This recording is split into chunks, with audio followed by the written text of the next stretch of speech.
Assalamualaikum warahmatullahi wabarakatuh. Perkenalkan, saya Muhammad Juna Talasa dengan NIM akhir 114 dari kelas psikologi 4C. Pada kesempatan kali ini saya ingin presentasikan tentang metabolisme tubuh, psikologi dan sosial ekonomi pada manula ataupun lansia dan gangguan pendengaran. Yang pertama, ada metabolisme tubuh. Metabolisme tubuh pada manula atau lansia mengalami perubahan signifikan seiring bertambahnya usia. Metabolisme adalah proses biokimia yang terjadi dalam tubuh untuk mempertahankan fungsi vital seperti menghasilkan energi, memperbaiki sel, dan membuang racun. Penurunan ini disebabkan oleh berbagai faktor seperti penurunan massa otot, perubahan hormonal, penurunan aktivitas fisik, dan perubahan pola makan. Selanjutnya, ada faktor-faktor yang mempengaruhi metabolisme tubuh. Yang pertama itu ada penurunan laju metabolisme basal atau BMR. BMR adalah jumlah kalori yang dibutuhkan tubuh untuk menjalankan fungsi dasarnya saat istirahat. Pada lansia, BMR cenderung menurun sekitar 15-20%. Hal ini disebabkan oleh penurunan massa otot dan peningkatan massa lemak. Akibatnya, lansia membutuhkan lebih sedikit kalori dibandingkan saat dewasa. Yang kedua, ada penurunan massa otot atau sarkopenia. Massa otot cenderung menurun seiring bertambahnya usia. Penurunan massa otot ini dapat menyebabkan penurunan kekuatan otot, penurunan mobilitas, dan peningkatan resiko jatuh. Yang ketiga, ada peningkatan massa lemak. Seiring bertambahnya usia, massa lemak cenderung meningkat. Peningkatan massa lemak ini dapat meningkatkan resiko obesitas, diabetes tipe 2, penyakit jantung, dan penyakit metabolik lainnya.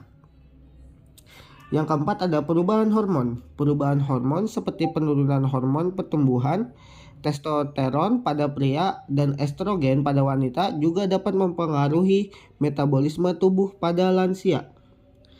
Yang kelima dan terakhir, ada penurunan fungsi organ. Fungsi organ seperti hati, ginjal, dan jantung dapat menurun seiring bertambahnya usia. Penurunan fungsi organ ini dapat mempengaruhi metabolisme obat-obatan dan zat gizi lainnya. Cara mengatasi penurunan metabolisme tubuh. Yang pertama itu ada menjaga asupan nutrisi seimbang dengan memperbanyak protein berkualitas, serat, vitamin, dan mineral. Yang kedua, ada melakukan aktivitas fisik rutin seperti latihan beban dan aerobik untuk menjaga massa otot dan kesehatan jantung. Yang ketiga yaitu menjaga hidrasi karena lansia sering mengalami penurunan rasa haus yang bisa menyebabkan dehidrasi. Yang keempat, ada mengelola berat badan dengan mengatur pola makan dan aktivitas fisik agar tidak terjadi obesitas atau malnutrisi. Selanjutnya, ada psikologi pada manula atau lansia. Psikologi pada manula atau lansia adalah bidang studi memfokuskan pada aspek mental, emosional, dan sosial pada individu yang memasuki tahap kehidupan lanjut. Proses penuaan membawa berbagai perubahan fisik, kognitif, dan psikologis yang dapat mempengaruhi kualitas hidup lansia. Seiring bertambahnya usia, lansia mengalami berbagai perubahan psikologis yang signifikan. Perubahan-perubahan ini bisa disebabkan oleh berbagai faktor, seperti penurunan kondisi kesehatan dan fungsi tubuh, kehilangan orang-orang terdekat, penurunan fungsi kognitif, masalah keuangan, kurangnya dukungan keluarga, perasaan kesepian, penuaan, hingga riwayat penyakit. Perubahan ini dapat mempengaruhi kesehatan mental dan emosional lansia. Beberapa aspek psikologi pada manula atau lansia. Yang pertama itu ada perubahan kognitif. Fungsi kognitif seperti memori, perhatian, dan kecepatan pemrosesan informasi dapat menurun seiring bertambahnya usia. Beberapa lansia mungkin mengalami penurunan kognitif ringan atau MCI atau demensia seperti penyakit Alzheimer. Yang kedua, ada perubahan emosi. Lansia mungkin mengalami perubahan emosi yang lebih intens atau labil. Beberapa lansia mungkin lebih rentan terhadap perasaan sedih, cemas, atau marah. Yang ketiga, ada perubahan sosial. Lansia seringkali mengalami perubahan dalam kehidupan sosial mereka seperti kehilangan pasangan, teman, atau anggota keluarga. Mereka juga mungkin mengalami perubahan peran sosial seperti menjadi pensiun ataupun menjadi kakek atau nenek. Selanjutnya, ada sosial ekonomi pada manula atau lansia.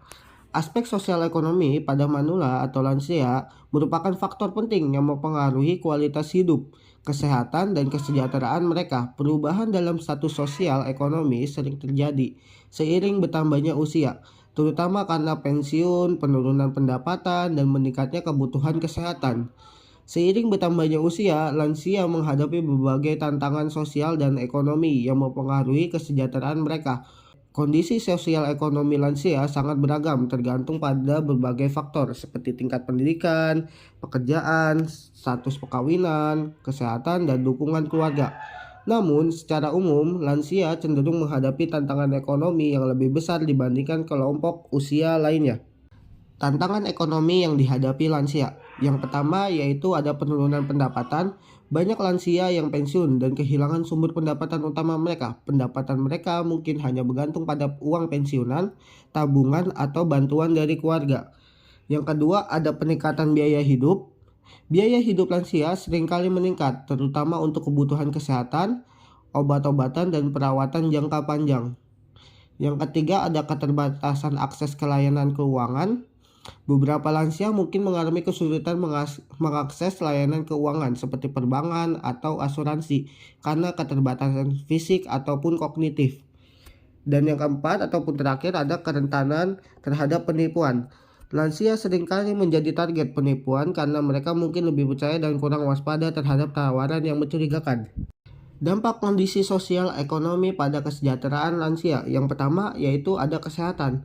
Lansia dengan kondisi ekonomi yang sulit mungkin kesulitan mengakses layanan kesehatan yang berkualitas, membeli obat-obatan, ataupun memenuhi kebutuhan gizi mereka. Hal ini dapat menyebabkan masalah kesehatan yang lebih serius.